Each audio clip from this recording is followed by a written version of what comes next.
I'm always reminded when I see this that we have a choice when we get involved with a cause that we believe in, sit in the back of the bus or to put our hands on the wheel. Dorothy McIntyre is one of those people that put her hands on the wheel and drove a movement that created girls' sports in Minnesota as we know them today.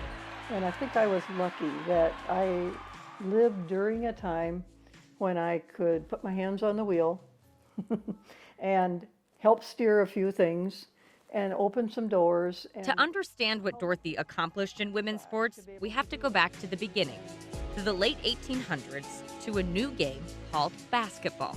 Women played basketball first in Minnesota.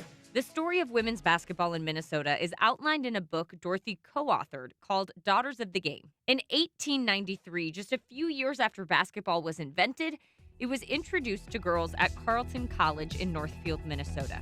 Once they learned it there at Carleton, it spread around the entire southern part of the state, and pretty soon it's all over the state. By 1900, you can find basketball in International Falls. Through the early 1900s, basketball was huge for high school girls in Minnesota.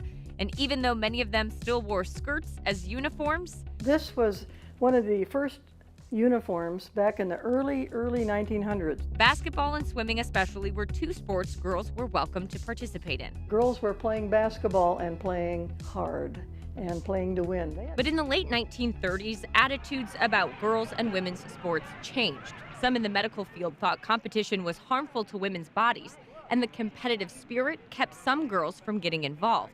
By the early 1940s, Minnesota schools had cut virtually all of their girls' sports programs.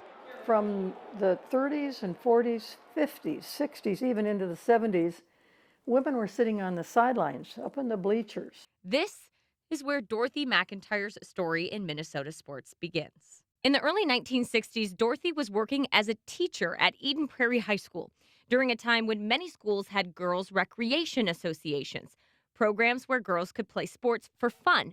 No leagues, no games, no competition. And we had a great deal of fun. But there was always the knock on the door, and they'd say, "Miss McIntyre, why can't we do what the boys do? You know, I love to play basketball. I love gymnastics. Why can't we go out and do those things?" Searching for a solution, Dorothy went to her principal with a plan. Visit nearby schools for unofficial scrimmages. The principal told her if she could learn to drive a bus, they could travel. And by the next Thursday, I went downtown, took the test, passed it, came back and said to the principal, "Here's my license." Her principal stayed true to his word, handed her the keys, and Dorothy took the wheel. We burned a lot of gas traveling all over the state, not just in the metro area. We were up to Bemidji and St. Cloud because we had other people we needed to teach about why girls should be able to do this. Through the 1960s, during a time where there were no competitive opportunities for girls to play sports at school, she traveled with a group of girls doing gymnastics and playing basketball, showing other communities that girls did have a place in sports. When we did that, then we started opening doors here and there.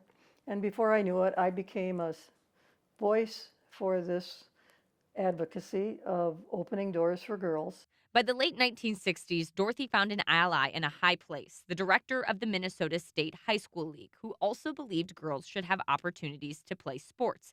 They pitched their idea to the league. The vote was passed 32-0. That monumental vote solidified what Dorothy knew to be true. People were ready to start letting girls play sports again. In 1970, before Title IX was passed at the federal level, Dorothy started working at the Minnesota State High School League, carving out a space for girls in sports at high schools across the state. Well, we had 8 state tournaments by 1978. That's pretty fast, considering we had a standing start with none in 1970. Girls in Minnesota now have access to 27 co-curricular activities, thanks in part to Title IX requirements, but especially thanks to the women who took the wheel and kept driving forward. When you know your history, you won't repeat the same mistakes again. And we are never going to allow the opportunities for girls and women to be taken away. Never again.